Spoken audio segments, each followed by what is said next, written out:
Mais qu'est-ce qu'il y a? Le podcast de Thibaut de Coster va commencer. Épatant.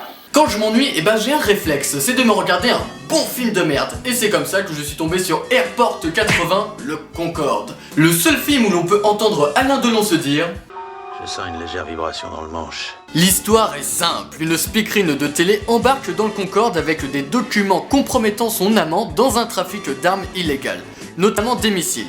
Il décide donc d'en lancer un sur le Concorde.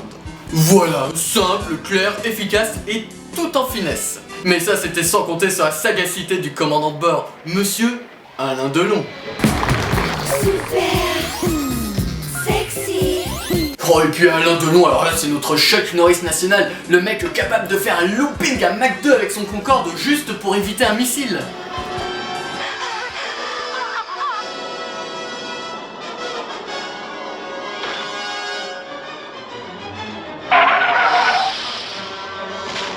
Et comme dans tout bon airport, il y a une galerie de personnages secondaires campés par les passagers, tous plus différents et cons les uns que les autres. Notamment le papa russe d'une petite fille muette. Un mec qui dit des trucs assez chelous d'ailleurs. Dites-moi, qu'est-ce que les gymnastes sont le mieux aimés aux États-Unis? Les enfants. I love little girls, they make me feel so good. Elle dit moi être vilain ours. Mais mon personnage préféré, ça reste Joseph Patroni, le copilote de l'avion, interprété par l'inénarrable George Kennedy. Une sorte de DSK de l'aviation qui parle toujours de fesses. Vous savez, ce type-là, c'est un sacré baiser.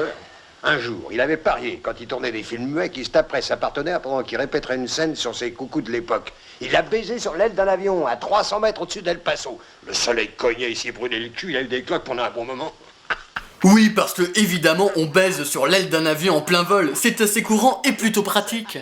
Mais c'est aussi un sacré farceur. C'est pour ça que je vous ai concocté un top 4 des meilleures blagues de George Kennedy. Les meilleures blagues de George Kennedy.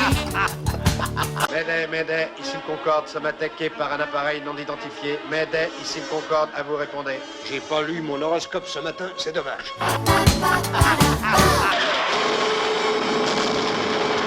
Un contact aussi mouillé pouvait nous gâcher la journée.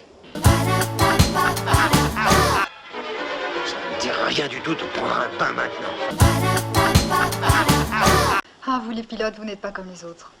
C'est normal, dans le cockpit, il y a le mot coq. Mais un film sans méchant, vraiment trop méchant, c'est pas un bon film. Et ici, c'est le marchand d'armes, incarné par Régis Warner. Si, c'est bien le numéro 2 du Docteur d'Enfer dans Austin Powers. Il n'a pas beaucoup changé d'ailleurs, bon, mis à part son cache-œil. Et comme les missiles ont raté l'avion, le méchant il a une bonne idée, c'est celle de mettre directement une bombe dans l'avion. Et le saboteur s'apprête à prendre l'avion pour partir avec les billets de son butin scotchés sur la poitrine.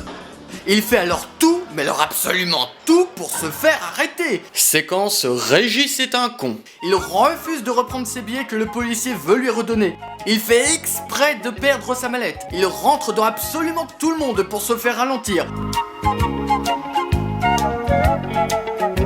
Puis il court sur la piste où, évidemment, il y a tous les flics, et, cerise sur le gâteau, passe juste en dessous du Concorde sur la piste de décollage, alors qu'il pouvait très bien continuer de courir du côté de la piste au lieu de la traverser.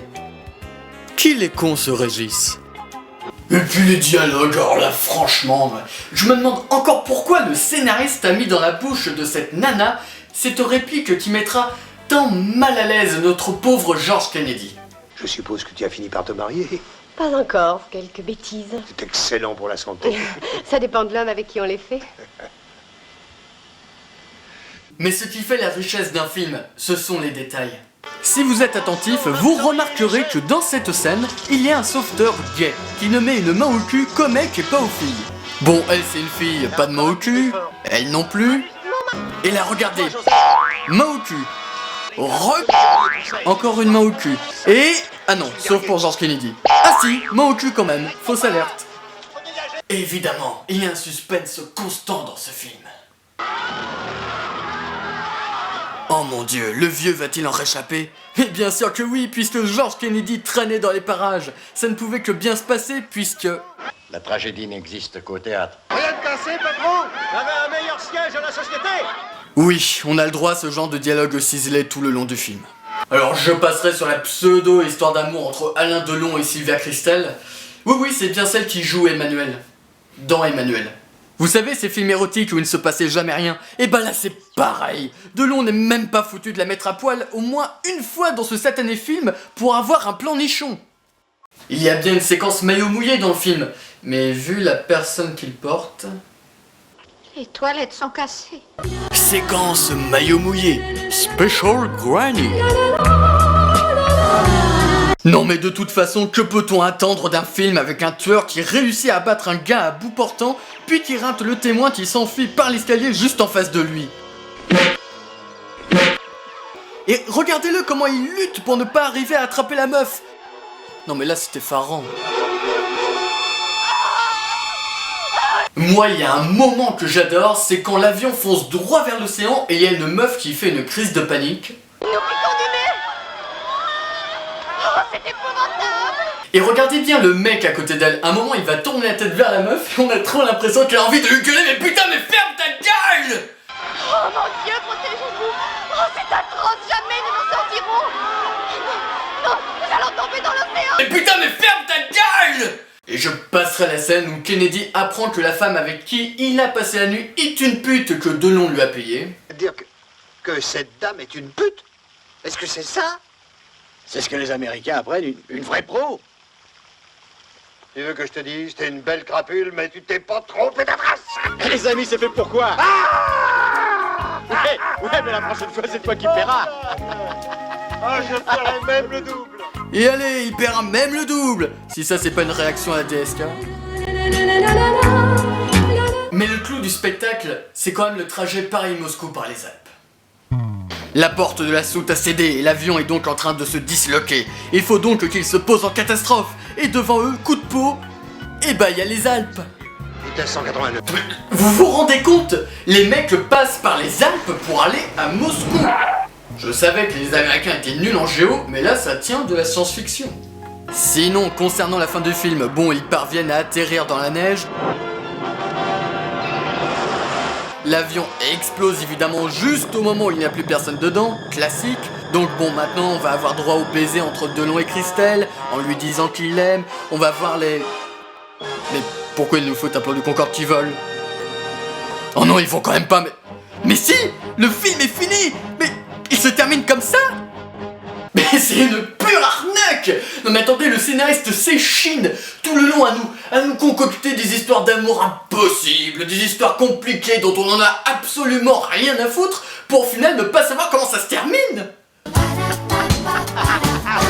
Et le plus étonnant, c'est que le scénariste de ce film, c'est Eric Ross, qui écrira plus tard des chefs-d'œuvre comme Forrest Gump ou L'étrange histoire de Benjamin Button. Je ne comprends pas.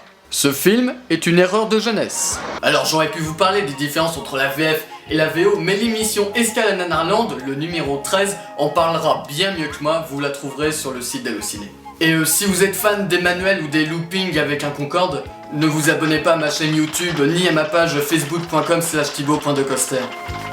Sur ce, je vous souhaite que du bonheur et je vous dis au prochain podcast pour un nouveau Thibaut s'ennuie. Ciao. I love little girls, they make me feel so good. I love